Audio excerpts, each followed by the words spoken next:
안녕하세요. 저는 여러분들이 힘들어하는 스트레스를 즐겁게 극복할 수 있도록 스트레스 해소 방법을 디자인하고 있는 스트레스 컴퍼니 대표 이남희입니다. 스트레스 컴퍼니는 쌍심지를 켜고 스트레스를 태워주는 분노 캔들부터 스티커를 가지고 내 감정을 기록하는 감정 다이어리, 그리고 힘든 감정들을 딛고 일어서는 극복 양말처럼 다양한 상품들을 만들고 또 그것들을 활용해서 교육, 그리고 여행, 코칭 프로그램들을 진행하고 있습니다. 오늘은 여러분들께 이 땅에서 여성으로 창업을 한다는 것은 이라는 주제의 두 번째 정부 지원편을 말씀드리려고 하는데요. 지난 1편에서 이 땅에서 여성으로 창업을 한다는 게 얼마나 힘든지에 대해서 말씀을 드렸어요. 이렇게 여성들의 사회적 진출에는 되게 여러 가지 어려움들이 되게 많기 때문에 정부에서 여성기업이 활성화될 수 있도록 제도적인 혜택을 주고 있거든요. 먼저 포털에서 여성기업이라고 검색을 치시면 여성기업 종합지원센터 그리고 여성기업 종합정보포털이라는 게 나오는데요. 이곳은 한국여성경제인협회에서 운영하고 있는 여성기업 종합지원센터예요. 그래서 여기에서는 창업보육센터부터 창업스쿨, 그리고 창업경진대회, 그리고 수출 지원까지 다양한 지원 사업들을 하고 있고요. 그리고 또 한국여성벤처협회라는 곳이 있는데요. 거기도 이제 1인 창조기업 입주라던가 팔로 지원까지 다양한 창업 교육 프로그램들을 진행하고 있으니까요. 예비 창업자분들이시라면 이곳을 통해서 차근차근 시작해 보셔도 되게 좋을 것 같습니다. 그리고 여성기업 종합 정보 포털에 가시면 지원 사업들이 많이 올라와 있으니까 그것도 참고하시면 좋고요. 그리고 지역에도 정보들이 많이 있어요. 그래서 서울시에는 남부 여성 발전센터, 북부 여성 발전센터, 중부 여성 발전센터, 이렇게 다양한 곳이 있고요.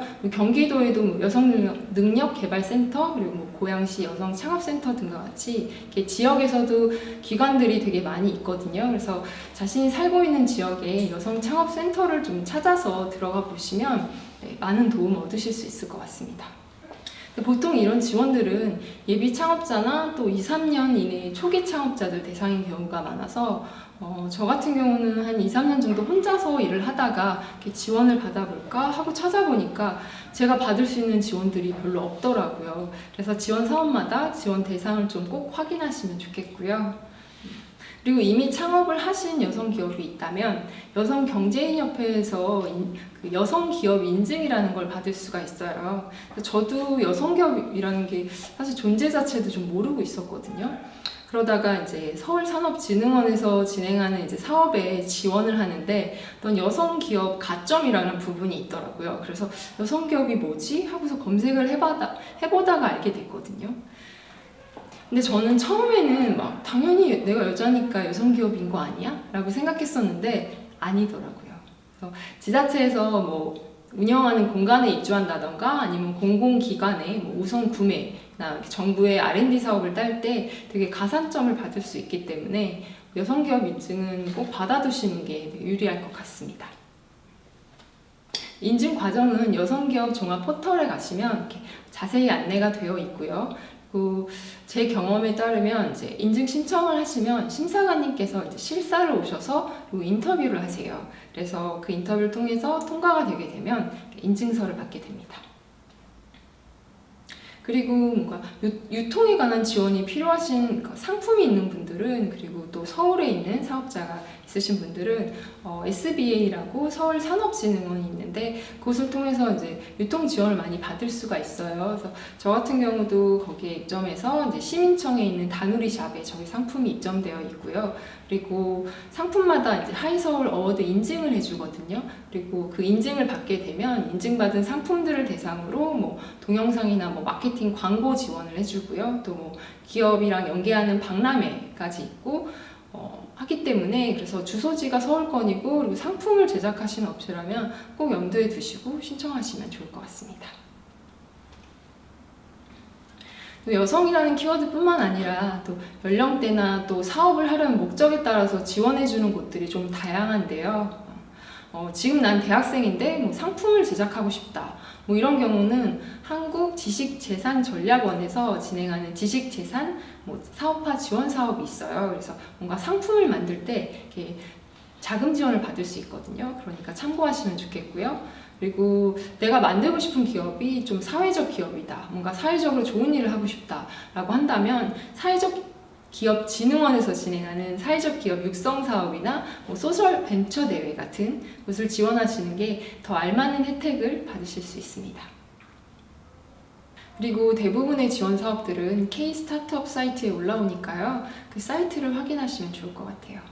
그리고 스타트업 미디어들이 있는데요. 벤처스퀘어나 빗석세스 그리고 플랫텀과 같은 스타트업 관련된 소식들만 나오는 미디어들도 있으니까요. 함께 확인하시면 좋을 것 같습니다. 그리고 창업가들을 위한 모임을 통해서 정보를 얻는 것도 되게 좋은 방법인데요.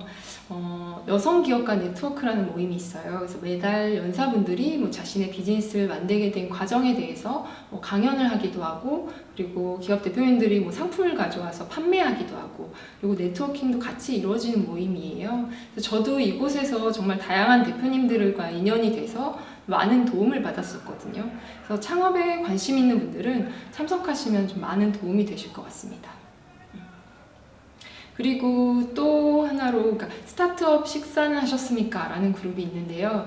여기는 이제 배고픈 스타트업 후배들을 위해서 이제 선배님들이 이제 맛있는 밥을 사주시는 모임이에요. 그래서 페이스북에 그룹으로 있는데 회원수가 벌써 한 7,000명 정도가 넘는 모임이에요. 그래서 저도 이제 신청을 해서 되게 맛있는 밥을 얻어먹고 조언도 들으면서 되게 좋은 시간을 가졌었는데요. 그리고 이곳에서는 또 헤이 스타트업이나 스타트업 박싱데이 같은 굉장히 대규모의 스타트업 행사들도 같이 진행을 하니까요. 꼭 한번 참석해 보시면 좋을 것 같습니다. 저는 거의 한 3년 가까이 혼자서 일을 하다가 작년에 서울 창조경제센터에 입주해서 한 1년 정도 공간 지원을 받았었거든요. 서울 인큐베이팅 센터의 경우는 되게 새로 만들어진 공간이라서 시설도 넓고 좋았는데, 사실 저한테 가장 좋았던 건 좀 다양한 대표님들과 만날 수 있는 그런 네트워크를 만들 수 있다는 것이었어요. 그래서 그 안에서도 저는 입주기업들과 이제 협업을 진행을 했었고요. 그리고 지금은 독립해서 나와 있지만 여전히 그분들과 네트워킹을 유지하면서 또 서로 도움을 주고받고 있거든요. 물론 거기 공간에 있을 때는 6개월마다 연장 심사를 받아야 됐고, 또 성과에 대한 압박이 되게 많이 있었지만, 뒤돌아보면 제가 센터에 입주했던 건 굉장히 잘한 선택이었다라는 생각을 하고 있습니다. 그렇지만 이번에 정권이 바뀌면서 이름이 국민 아이디어 창업 허브로 바뀐다는 소식을 들었는데요. 이름이 어떻게 바뀌던 창업자를 지원하는 정책은 계속 될 테니까 지켜보면 될 것 같습니다. 지금까지 간략하게 정부 지원에 관한 말씀들을 드렸는데요. 지원 사업들을 좀 크게 보면 공간 지원, 그리고 자금 지원, 그리고 교육 지원, 그리고 그게 전부 합쳐진 약간 통합 지원 정도로 나눠지는 것 같아요. 그렇지만 가장 중요한 건 어떤 지원이든 무조건 받으면 좋다 라고 생각할 게 아니고요. 지금 내 상태에서 어떤 지원이 가장 필요한지를 먼저 알고, 그리고 그것에 맞게 지원을 하는 게 제일 중요하다라는 생각을 합니다. 사실 남의 돈을 받는 게 쉬운 일이 아니거든요. 그래서 정부 자금 같은 경우도 처음에 눈먼 돈처럼 보일지 몰라도 지원 과정에서 또 선정되기까지 굉장히 많은 시간을 소모하게 돼요. 그리고 또 떨어지게 되면 그 후유증도 되게 크고요. 저도 창업 맞춤형 지원 사업을 좀 처음이자 마지막으로 지원을 했었는데요. 서류 심사가 통과돼서 일단 지방에 내려가서 1박 2일 합숙을 하면서 멘토링을 받았었고요. 그리고 다시 서울에 와서 최종 면접을 봐서 지원이 결정이 됐는데, 이 기간이 거의 한 2, 3주 넘게 걸렸던 것 같아요. 그래서 저는 최종 면접에서 떨어졌었는데 지나보니까 한 3주 정도를 이렇게 버린 셈이 되더라고요. 그래서 일단 굉장히 많은 서류 작업을 해야 되고요. 또 면접을 위해서 또 준비를 계속 해야 되고요. 또 선정이 되더라도 또 끝날 때까지 학습 교육부터 멘토링, 그리고 돈을 쓰는 것도 쉽지 않고요. 쓰고 나서도 정산 작업까지 다 해야 되기 때문에 시간 소모가 상당합니다.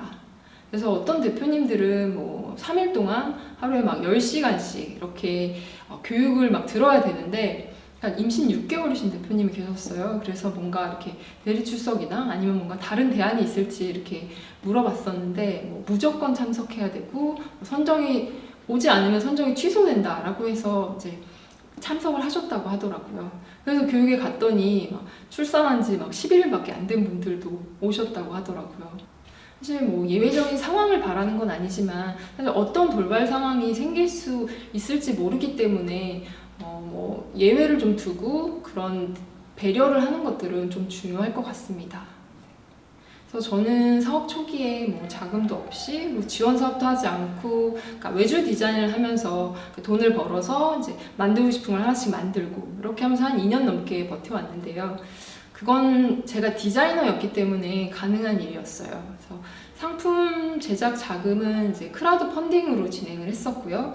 그리고 뭐 워크숍 프로그램을 진행하면서 발생되는 수익으로 이제 외주 디자인 비율을 좀 줄여나가는 방식으로 정말 사업의 시옷자도 모르는 디자이너였던 제가 이만큼을 버텨왔는데요. 근데 작년에 제가 지원 사업을 넣고 심사를 봤는데 이제 저한테 던져지는 질문들이 너무 비수 같아서 굉장히 힘들더라고요. 그래서 이게 정말 내가 사업 초기에 진짜 아무것도 모를 때 저런 태클을 당했으면 난 회사를 접었을지도 모르겠다. 그런 생각이 들었거든요. 일례로 제가 이제 내 편 감정 다이어리라는 상품을 만든다고 이제 발표를 했던 적이 있었는데요. 그때 심사위원분들께 너무 호평을 들어서 제가 정말 좌절했었거든요. 그랬지만 저는 그게 분명히 가능성이 있다라고 생각했어요. 그래서 이제 크라우드 펀딩을 진행을 했었고요. 결국에 이제 펀딩을 성공을 했고 그때 만들어진 그 다이어리를 보고 출판사에서 1년짜리 책으로 내자라는 요청을 받았었어요. 그래서 작년 11월에 이제 감정 다이어리라는 북 이름으로 위즈덤하우스에서 출판을 했었는데요. 아마 제가 그 심사위원들의 말을 듣고 포기했었다면 그 책도 나올 수 없는 결과였겠죠. 그렇지만 뭐 저의 경우고요. 또 다른 대표님 같은 경우는 자금 지원을 받아서 막 상품들 막 팍팍 제작하고 또 마케팅 지원 사업 받아서 막 국내 또 막 해외로 전시회 박람회까지 나가는 걸 보면 굉장히 부럽더라고요. 그래서 어떤 일에도 다 장단점이 있기 때문에 지금 나한테 필요한 지원이 뭔지 꼭 생각하셔서 저처럼 이렇게 맨땅에 해당하지 않고 좀 더 수월하게 사업하실 수 있었으면 좋겠습니다.